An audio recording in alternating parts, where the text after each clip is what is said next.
সন্দেশখালির সন্দেশ ঘপাঘপ খাওয়াচ্ছিল বাংলার মানুষকে বিজেপি। সন্দেশ শেষ হয়ে গেছে, পর্দা ফাঁসও হয়ে গেছে। যেই ভিডিও আপনাদেরকে দেখাতে চলেছি, নির্ভীক উত্তরের সাংবাদিক একের পর এক বিজেপির পর্দা ফাঁস করছে।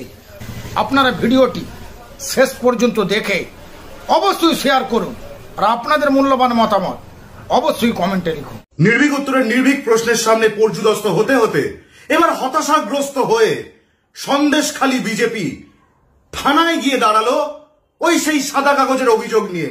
কার বিরুদ্ধে? আমার বিরুদ্ধে, অনিন্দ্য চৌধুরী নির্ভীক উত্তরের বিরুদ্ধে।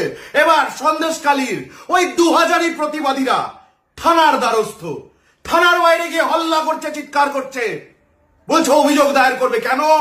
তার কারণ আমি নাকি তাদেরকে রাত্রি 1টা থেকে 3টা অব্দি ফোন করে কোট অ্যান্ড কোট উত্তপ্ত করছি। নমস্কার, আপনারা দেখছেন নির্ভীক উত্তর, আপনাদের সঙ্গে অনিন্দ্য চৌধুরী। এই যে অপারেশনের কথা বললাম, এই যে সাদা কাগজের অভিযোগ, এই মুহূর্তে নরেন্দ্র মোদী অমিত শাহর নির্দেশে এই অপারেশনের লিড কে করছে? দেখে নিন একটা ভিডিও, ফিরছি বাকি পর্বটি নিয়ে। আমাদের মহিলাদের গাড়িতে তুলে নিয়ে গিয়ে টাকা পয়সা দিয়ে ভয় দেখিয়ে তাদের দিয়ে নানান ধরনের বয়ান দেওয়াচ্ছে, এবং সেই বয়ান বাজারে ছেড়ে তারা কিছু নিজেদের যে ফেস লস প্রমাণ করার চেষ্টা করছে। তারা বলছে সন্দেশখালীর এই হাজার হাজার মহিলা এরা মিথ্যে কথা বলছে, এদের ওপর অত্যাচার হয়নি, শাহজাহানরা কিচ্ছু করেনি। অভিষেক ব্যানার্জি বলছে বিজেপি টাকা দিয়ে এই মায়েদের কিনে নিয়েছে, তাই মায়েদের আত্মসম্মানে লেগেছে। কারণ একজন মহিলার কাছে, বাঙালির কাছে সবার আগে তার সম্মান, সেই সম্মান নিয়ে যখন প্রশ্ন তুলেছে এরা বেজায় রেগে গেছে। এরা জানে না আদিবাসী মানুষ, এরা সাথে পাশে থাকে না। এদের যেভাবে অপমান করছে রাজ্য সরকারের তৃণমূল দল ভোট পাবার জন্য, এদের প্রত্যেকের নামে রাতের বেলা পুলিশ যাচ্ছে, পুলিশ সরকারও এদের বাড়ি নক করছে, ভয় দেখাচ্ছে, গুন্ডামি করছে, টাকা দিচ্ছে এবং তাদের দিয়ে ভিডিও করে বাজারে যাচ্ছে। যারা যারা বয়ান প্রত্যাহার করেছেন, অভিযোগ প্রত্যাহার করেছেন, তাদের মধ্যে এমনও একজন আছেন যিনি আজই অভিযোগ প্রত্যাহার করেছেন। তিনি প্রধানমন্ত্রীর সভায় গিয়েছিলেন বারাসতে, এখন অভিযোগ প্রত্যাহার করছেন, তাদের বাড়িতে পুলিশ মোতায়েন করা হয়। দেখুন এগুলো কি হচ্ছে আপনারা তো বুঝতে পারছেন, এগুলো স্রেফ রাজনীতিকরণ। যে দুর্নীতি হয়েছে, যে অত্যাচার হয়েছে এবং মহিলাদের যে সম্মানহানি হয়েছে, সেটাকে রাজনীতিকরণ করা হচ্ছে, ভোটে ব্যবহার করা হচ্ছে, এবং এই কাজে তৃণমূল সিদ্ধহস্ত। তারা পয়সা দিয়ে, পুলিশ দিয়ে, প্রশাসন লেলিয়ে এই কাজটা করে। ওরে বাপ রে বাপ, কি মানে মন কেঁদে যায় এই প্রতিবাদী মহিলা। বাবারে বাবা, নারী সম্মানের জন্য কি চিন্তা, কি একেবারে মুখ দিয়ে খাবার উঠছে না, চোখে ঘুম উঠছে না। কি নাম এই অ্যান্টি সোশ্যাল এলিমেন্টের? খুব দুঃখজনক ভাবে ইনি আবার ডক্টর। সমস্ত ডাক্তারবাবুদের কাছে আমি আন্তরিকভাবে ক্ষমা চাইছি। ডক্টর অর্চনা মজুমদার ভারতীয় জনতা পার্টির বিরাট বিরাট বিরাট বিরাট বিরাট পদাধিকারী। 2021 সালে মাননীয় মন্ত্রী চন্দ্রিমা ভট্টাচার্যের বিরুদ্ধে 110 দমদম উত্তরে ভারতীয় জনতা পার্টির প্রার্থী ছিল এই অর্চনা মজুমদার। কোনো মতে জামানত বাজেয়াপ্ত হতে হতে বেঁচেছিল। এই অর্চনা মজুমদার, একটু মনে করাবো, অর্চনা দেবী একটু দেখছেন নাকি নির্ভীক উত্তরের পর্বটা? আবার থানায় যেতে হবে তো। 2017 অক্টোবর 10 বালুরঘাট থানা এফআইআর অর্চনা মজুমদারের বিরুদ্ধে। একজন মহিলাকে মেন্টাল কাউন্সেলিং করার নাম করে দিনের পর দিন দিনের পর দিন দিনের পর দিন রাজনৈতিক ফায়দা পাওয়ার জন্য এক রাজনৈতিক নেতার বিছানায় যেতে বাধ্য করত। সেটাই এফআইআর এর মর্ম। এফআইআর এর সেকশন গুলো 417 চিটিং, 376 এর একই মহিলাকে বারবার ধর্ষণ করা বা করানো, 214 ঘুষ দিয়ে সাক্ষীকে কিনে নেওয়ার চেষ্টা বা জোর খাটানো, 354 মহিলার সম্ভ্রমানি, 506 ক্রিমিনাল ইন্টিমিডেশন, 509 মহিলার প্রতি আপত্তিকর ভঙ্গি বা ইঙ্গিত বা শব্দের ব্যবহার। আপনি যদি ভেবে থাকেন ওই 2017 সালের 10ই অক্টোবর বালুরঘাট থানার ওই এফআইআরটা বললেই অর্চনা মজুমদারের বিরুদ্ধে বলার কথা আমাদের ফুরিয়ে যাবে, তবে নির্ভীক উত্তর আজকে আপনাকে নিয়ে যাবে এখন থেকে ঠিক 38 মাস পিছনে। নির্বিঘ্ন আপনাকে 3টি টুকরো টুকরো ভিডিও আজকে দেখাবে এবং এই অর্চনা মজুমদার সন্দেশখালিতে দাঁড়িয়ে যে নাকি প্রতিবাদী চরিত্র সাজছেন, সেই অর্চনা মজুমদার আসলে হ্যাবিচুয়াল অফেন্ডার, আসলে একটা ফ্রড, এটা প্রমাণ করতে নির্ভীক উত্তরের এই একটা পর্বই যথেষ্ট। ইনসিডেন্টে দেখছেন ছবি, একজন বৃদ্ধা ভদ্র মহিলা, অত্যন্ত দুঃখ লাগে ওনার ব্যাপারে কথা বলতে গেলে। ওনার বাড়িও আমারই এলাকায়, 110 দমদম উত্তর বিধানসভা কেন্দ্রের অন্তর্ভুক্ত নিমতা এলাকায়। এই ভদ্রমহিলার নাম স্বর্গীয়া সোমা মজুমদার। 2021 সালের বিধানসভা নির্বাচনের ঠিক প্রাককালে এই ভদ্রমহিলার এই ছবিটি দেখিয়ে প্রথমে বাংলার মিডিয়া, তারপর দেশের মিডিয়া দিনের পর দিন, সন্ধ্যের পর সন্ধ্যে ঝড় তুলেছিল। বলেছিল এই ভদ্রমহিলা নাকি মারা গেলেন, তৃণমূলের কর্মীরা, নিমতার তৃণমূলের কর্মীরা, উত্তর দমদমের তৃণমূলের কর্মীরা নাকি এই ভদ্রমহিলাকে পিটিয়ে মেরে দিয়েছে, বৃদ্ধাকে নাকি পিটিয়ে মেরে দিয়েছে। এটা ছিল ভারতীয় জনতা পার্টির ন্যারেটিভ। নির্ভীক উত্তর সেই ন্যারেটিভটা ভেঙে দিয়েছিল। কিভাবে? সেই সময় ভেঙে দিয়েছিল। দেখুন তো মৃত্যুর প্রাককালে মৃত্যুকালীন জবানবন্দি কি বলছেন স্বর্গীয়া সোমা মজুমদার, নিজেরা নিজের চোখে দেখে নিন। ওকে মাথায় বাড়ি দিয়েছে। কারা মেরেছে? ওই তৃণমূলরা মেরেছে, তৃণমূলরা মেরেছে, তৃণমূলরা মেরেছে। কি শুনলেন? একদম সঠিক, আনকাট স্বর্গীয়া শোভা মজুমদারের ফাইল ভিডিও এটি। শোভা মজুমদার এএনআই কে বলেছিলেন তৃণমূল কংগ্রেসের কিছু লোক তার বাড়িতে চড়াও হয়, তাকে মারধর করে। এবার শোনাবো আপনাদেরকে, যখন সাংবাদিক জিজ্ঞাসা করলেন যে আক্রমণকারীদের কাউকে চিনতে পেরেছেন, তখন শোভা মজুমদার কি বলছেন, খুব ভাইটাল পার্ট, মন দিয়ে শুনুন। দেখুন কি বলছেন শোভা মজুমদার। যারা তাকে আক্রমণ করেছিলেন তাদের শোভা মজুমদার চিনতে পেরেছেন কি পারেননি, শুনে নিন শোভা মজুমদার, স্বর্গীয়া শোভা মজুমদারের মুখ থেকে। যারা মেরে এসেছিল তাদের আপনি চেনেন? আমি চিনতে পাই নাই গো, আমি চিনতে পাই নাই গো, আমি চিনতে পাই নাই গো, আমি চিনতে পাই নাই গো, আমি চিনতে পাই নাই গো। প্রথমে এই শোভা মজুমদার চাপ সৃষ্টি হওয়ায় তার উপরে বলতে বাধ্য হচ্ছেন তৃণমূল ওনার উপর হামলা চালিয়েছে। কিন্তু বৃদ্ধা মানুষ, আমার আপনার দিদা ঠাম্মাদের মতো, দিদা ঠাম্মারা তো মিথ্যে কথা বলতে পারেন না, দিদা ঠাম্মারা তো নোংরামিটা বোঝেন না। তাই দিদা ঠাম্মাদের মতো করেই বড় সরলতার সাথে বললেন আমি চিনতে পারি নাই গো। তাহলে যে শোভা মজুমদার চিনতেই পারলেন না, তারপর আক্রমণ করেছিল কারা, সেই শোভা মজুমদার তিনি বলে দিচ্ছেন তৃণমূল তার উপর আক্রমণ করেছিল। এগুলো হচ্ছে শেখানো, এগুলো হচ্ছে চাপ সৃষ্টি, এগুলো হচ্ছে মৃত্যুর ভয় দেখানো, তার ফলাফল। এর 2-1 দিনের মধ্যেই স্বর্গীয়া সোমা দেবীর মৃত্যু হয়। আর সেখানেও ভারতীয় জনতা পার্টির তৎকালীন 2021 সালের বিধানসভার উত্তর দমদমের প্রার্থী অর্চনা মজুমদারের নোংরা রাজনীতির খেলা থামে না, তিনি তখনও চালিয়ে যান। একটা ছোট্ট আপনাদেরকে ক্লিপ দেখাবো, কেমন ভাবে সোমা দেবী, স্বর্গীয়া সোমা দেবীর ডেথ সার্টিফিকেট টাকা নিয়ে ব্যবসা করেছিল এই অর্চনা মজুমদার, যে নাকি আজকে সন্দেশখালীর মসিয়া হওয়ার চেষ্টা করছে শুভেন্দু অধিকারীদের অঙ্গুলি এলনে। সেই অর্চনা মজুমদার কেমন ভাবে জাল ডেথ সার্টিফিকেট দিয়েছিল, 38 মাস পুরনো ভিডিও নির্ভীক উত্তরের আর্কাইভ থেকে দেখে নিন। সর্বপ্রথম মেডিকেল কোড অফ এথিক্স, আমরা মন করা কথা বলি না, নির্ভীক উত্তর এটা।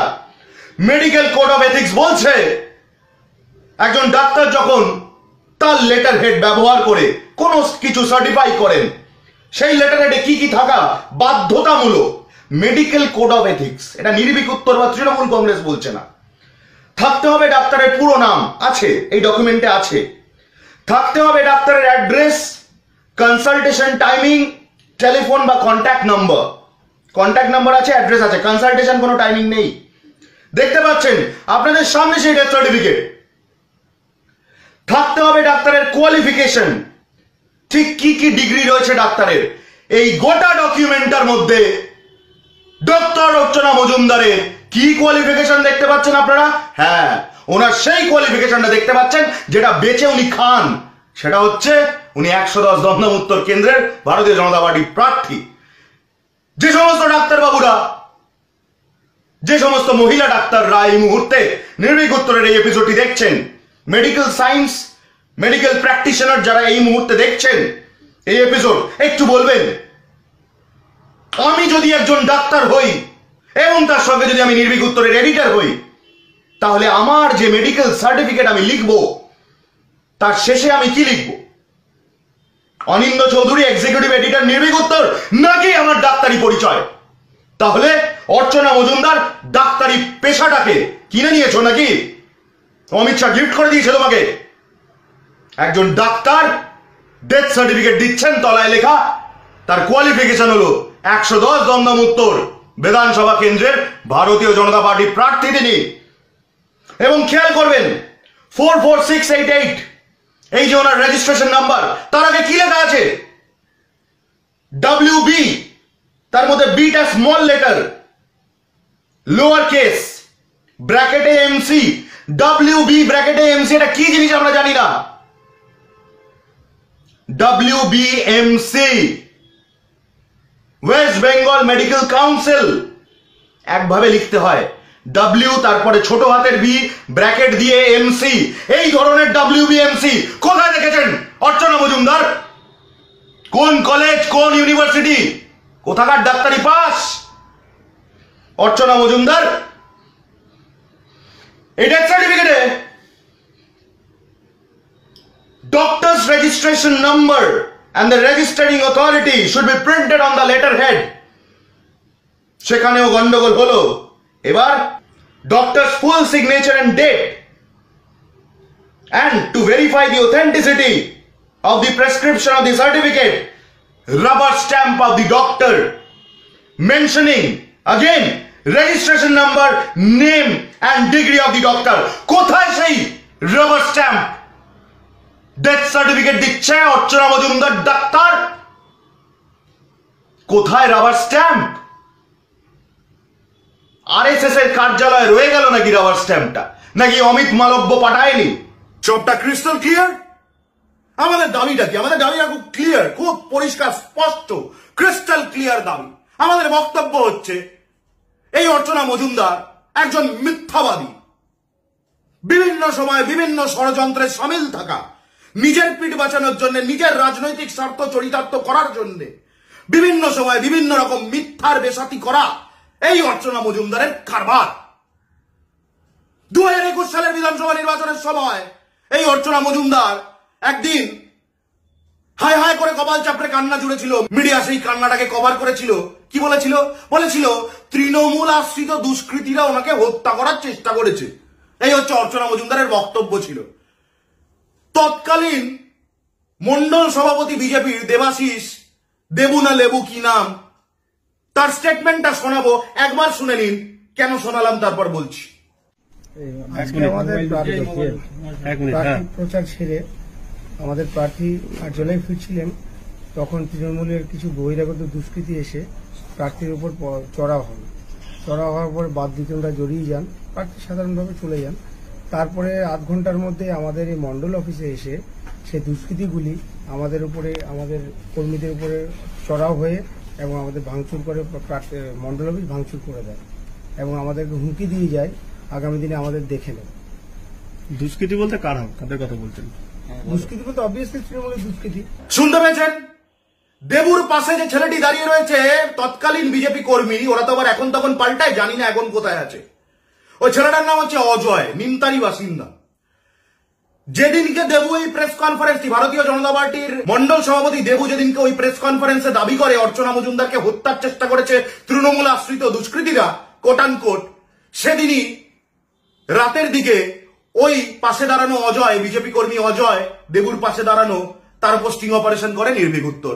সেই স্টিং এর ভিডিও দিয়ে আজকের এপিসোডটা শেষ করব। কিন্তু এত কিছু বলা, এত কিছু দেখানো, এত কিছুর কারণটা কি?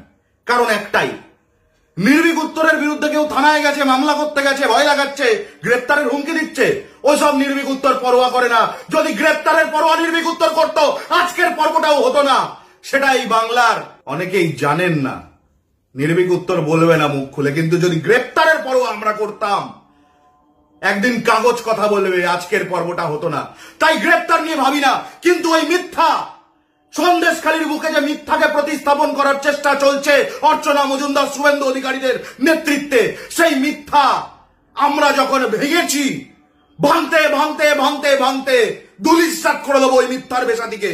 2000ই প্রতিবাদীর কারবার শেষ করে ছাড়বে নির্ভীক উত্তর। দেখুন কেমন করে অর্চনা মজুমদারের মিথ্যা নির্ভীক উত্তরের স্টিং অপারেশনে 38 মাস আগে ফাঁস হয়েছিল। কার মুখ থেকে? বিজেপি কর্মীর মুখ থেকে। শেয়ার করবেন এপিসোডটা, তেলের বাটিতে ফাটল ধরবে না। শেয়ার করুন বাংলার স্বার্থে, দেশের স্বার্থে। ধন্যবাদ। আজকের ঘটনাটা কি হয়েছিল? প্রার্থী আমাদেরকে কাউকে না জানিয়ে এখানে ঢুকতে দিয়েছে। আমাদের এখানে একটা প্রার্থী আসবে, আমরা জানবো না? কি দাদা, এটা কে নিয়ে এসছে? কে নিয়ে এসছে? যে ছেলেটাকে নিয়ে এসছে তাকে নিয়ে যাওয়া হয়েছে।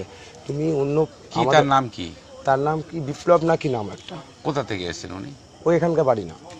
আচ্ছা আচ্ছা, উত্তর প্রতাপগড়ে বাড়ি নয়? না, আমাদের এখানে বাড়ি না। আমাদের এই ওয়ার্ডটা মন্ডল। মানে উনি এসে কি বলছেন? উনি এসে কি বলছিলেন? ওদের এখন বলছে আমাদের ওয়ার্ডে একটা প্রোগ্রাম ছিল, উনি বললো না আমি যেতে পারবো না, বলে আমার একটু মিটিং আছে।